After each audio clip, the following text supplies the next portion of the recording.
ये कोई गृहस्थी है। गृहस्थी के दुख ने शायद सताया है इसको, इसलिए इस घोर वन में ये यहां बैठ करके ध्यान लगा रहा है। लेकिन इस वन में तो तरह तरह के जंगली जानवर रहते हैं, शिकारी जानवर रहते हैं, कोई इसे हानि पहुंचा देगा। और मैंने इसको देख लिया, और संत का कार्य तो केवल बचाना है। हाँ, मेरा कर्तव्य बनता है कि मैं इसको बचाऊं। तभी रेवत प्रज्ञ जी महाराज कहने लगे, रेवत्स भाई आंखें खोलो, आंखें खोलो।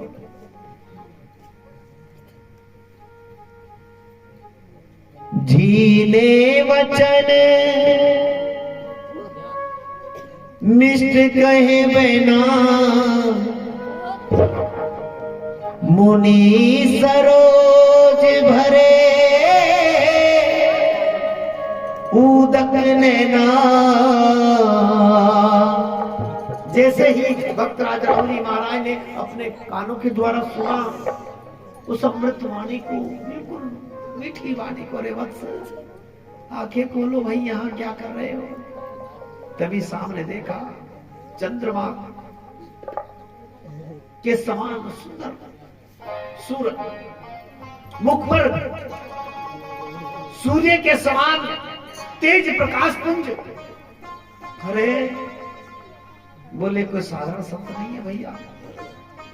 तभी रेवत प्रज्ञ जी महाराज की वाणी को सुनकर के आंखों में आंसू आ गए, तो दंडवत करने लगे। वही रेवत प्रज्ञ जी महाराज ने उठाया, उठो वत्स उठो, ये तो बताओ तुम यहाँ कर क्या रहे हो, कहां से आए हो, कौन हो, क्या नाम है तुम्हारा। तो सतगुरु महाराज की प्यारी साथ संगत आज भक्तराज राहुल जी महाराज कहने लगे, काशीपुर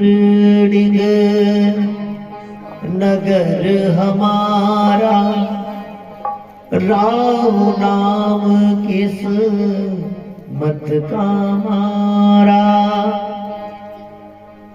कृपा की दिए खूब दीदारा, जानो सफल हुआ भाग्य हमारा। सतगुरु महाराज की प्यारी साथ संगत कहने लगे, महाराज काशीपुर के पास में एक छोटा सा गांव है जिसको बोलते हैं मांडोपुर, वहां रहा करता हूं मैं अपनी पत्नी के संग में। विवाह को 10 वर्ष हो गए, लेकिन घर में कोई संतान नहीं है। लोग मेरी पत्नी को ताने मारते, मेरी पत्नी से वो ताने सुने नहीं जाते। जब वो दुखी होती है तो उसका दुख मुझसे देखा नहीं जाता। इसलिए कृपा हो जाए अगर घर में कोई संतान आ जाए। कहने लगे, वत्स लेकिन तुम जहां बैठकर जो कर रहे हो ना, वो तुम्हें प्राप्त नहीं हो सकता। क्यों? क्योंकि यहाँ तरह तरह के जंगली जानवर रहते हैं, तुम्हारी साधना में भंग करेंगे। इसलिए यहाँ से अपना आसन उठाओ और अक्षीर समुद्र पर जाओ। हाँ, जानते हो भक्तराज राहुल जी महाराज ने रेवत प्रज्ञ जी के कहे वचन मन में धारण करके अपने स्थान से उठ गए, अपने आसन को उठाया और चल दिए अक्षीर समुद्र की ओर चले गए।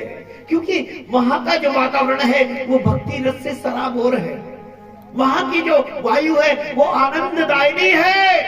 अरे वहां पर तुम्हारा चित्त भली प्रकार से उस सतनाम की ध्वनि में रमण कर जाएगा।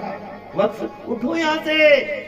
उठा लिया अपने आसन को, चल दिए हैं। वहां जाकर के जैसे ही ध्यान करने लगे सतगुरु महाराज की प्यारी साथ संगत, तो क्या हुआ,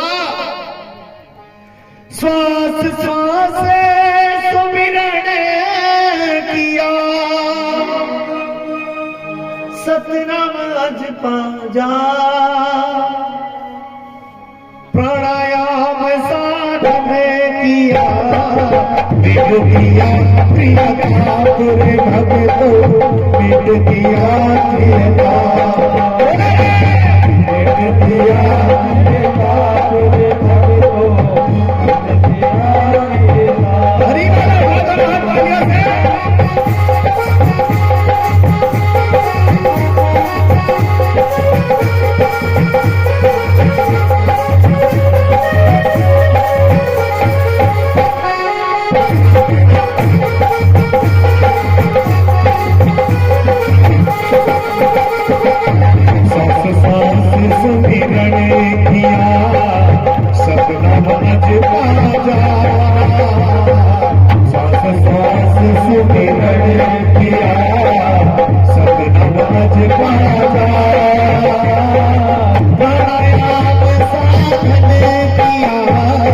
मिट दिया प्रियता पूरे भक्तों, मिट दिया प्रियता,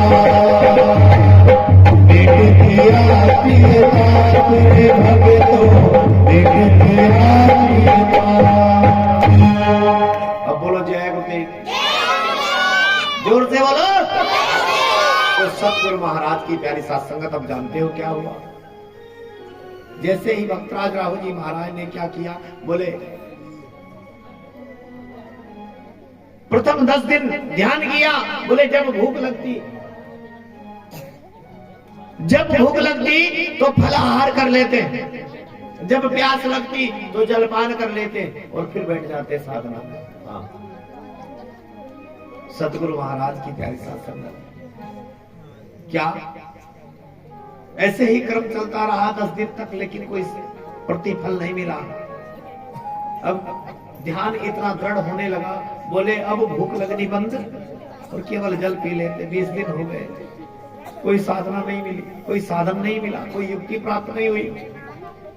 फिर बोले जल का भी त्याग कर दिया, लेकिन फिर भी कोई युक्ति नहीं हुई, मिली। 30 दिन हो गए पूरे।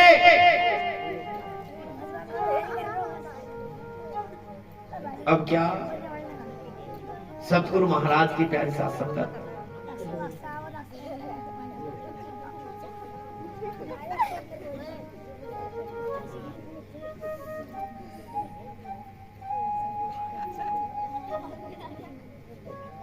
बोलो जय गुरुदेव। जब कोई युक्ति प्राप्त नहीं हुई, अब उन्होंने क्या किया, बोले अब ध्यान इतना दृढ़ हो गया, 5-25 का छोड़ा लेखा, पार ब्रह्म का किया विवेका, परिपूर्ण सुमिरे अविनाशी, भक्ति अखंड अटल परकासी। 5-25 का छोड़ा लेखा, पार ब्रह्म का किया विवेका, 5 तत्व की प्रकृति से बाहर निकल गए। 25 प्रकार की जो प्रकृति है, ये 5 तत्व से प्रकट हुई, इससे बाहर निकल गए। श्वास का आना जाना बंद कर दिया, अपने तमाम 9 के 9 द्वार बंद करके केवल और केवल 10वां द्वार खोला। तो सतगुरु महाराज की प्यारी साथ संगत, अब 40 दिन हो गए पूरे ऐसे साधना करते करते। अब क्या? बोले जैसे 41वें दिन का ब्रह्म मुहूर्त प्रारंभ हुआ, 41वें दिन का ब्रह्म मुहूर्त प्रारंभ होते ही अरे उस अक्षीर समुद्र के जल में जोर जोर से उफान आना शुरू हो गया, जोर जोर से जल की ध्वनि आने लगी। सतगुरु महाराज की प्यारी साथ संगत, तो क्या हुआ? आकाश में गर्जना होने लगी, तेज तेज हवाएं चलने लगी। सतगुरु महाराज की प्यारी साथ संगत, उस जल से आवाजें आने लगी, अरे वत्स आंखें खोलो, आंखें खोलो। आकाशवाणी प्रकट भय, भक्त राहु वचन सुनले, आकाशवाणी प्रकट भय, राहु भक्त वचन सुनले। राहु मत मन में घबराओ, राहु मन में घबराओ, मेरे भक्त में घर जाओ, मेरे भक्त में घर जाओ, राहु मन में घबराओ, मेरे भक्त में घर जाओ। तो सतगुरु महाराज की प्यारी साथ संगत, अब क्या हुआ? ए वत्स आंखें खोलो। राहु भक्त संशय तजो, करो ईश्वर का ध्यान, तेरे घर बालक पैदा होवेगा, पूर्ण संत सुजान। जैसे ही भक्तराज राहु जी महाराज ने इस बात को सुना, आंखें खोली, देखा क्या? अब समझ गए।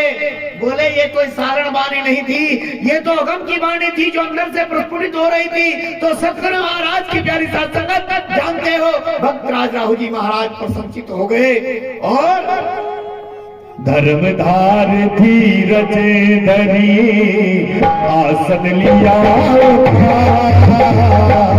धर्मधार धीरज धरी आसन लिया,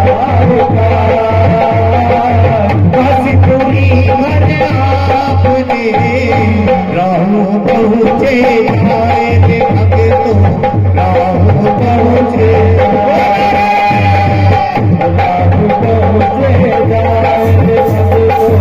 राहु पहुँचे।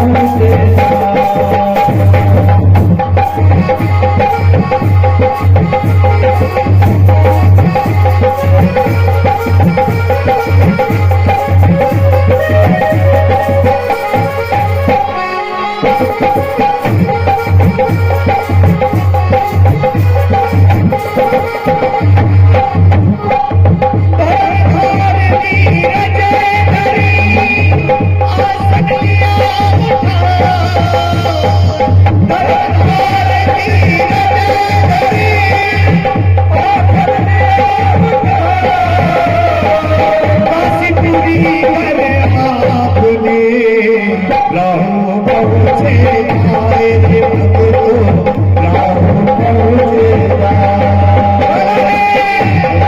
पहुँचे गाए भक्तो राहु पहुँचे दौड़े चले जा रहे हैं भक्तराज राव जी महाराज। बोले मन में खुशी है, बोले जब मैं कर्मा को इस बात को सुनाऊंगा, है कर्मा अब हमारी मनोकामना पूरी हो गई है, अब मुझे कोई दुनिया वाला ताना नहीं मारेगा, अब मेरी पत्नी बड़ी प्रसन्न होगी, तमाम जिंदगी का दुख दूर हो जाएगा। सतगुरु प्रेमियों दौड़े चले जा रहे हैं, दौड़े चले जा रहे हैं। चलते चलते चलते चलते पहुंच गए अपने घर पर। कर्मा से मिले प्रेम सहिता, भेद कहा सभी कानन बीता, जिस विधवा के पुत्र का दीना, यथा तथा सब वर्मन कीना। बनगमन की सारी बातें आज माता कर्मा को भक्तराज राव जी महाराज बताने लगे। तो जैसे ही माता कर्मा उन बातों को सुनती है तो आंतरिक प्रसन्नता चेहरे पर आ जाती है। सुन सुन वचन मगन भई नारी, हरि ने विपद भेंट नहीं सारी, परामर्श आनंद पारा, जैसे रंग शासन अधिकारा। हाँ, माता कर्मा ने जैसे ही भक्तराज राव जी महाराज के मुख से इन बातों को, वन गमन की सारी बातों को सुना तो ऐसे प्रसन्न होने लगी जैसे किसी रंग को, किसी भिखारी को अपार धन का भंडार प्राप्त हो गया हो।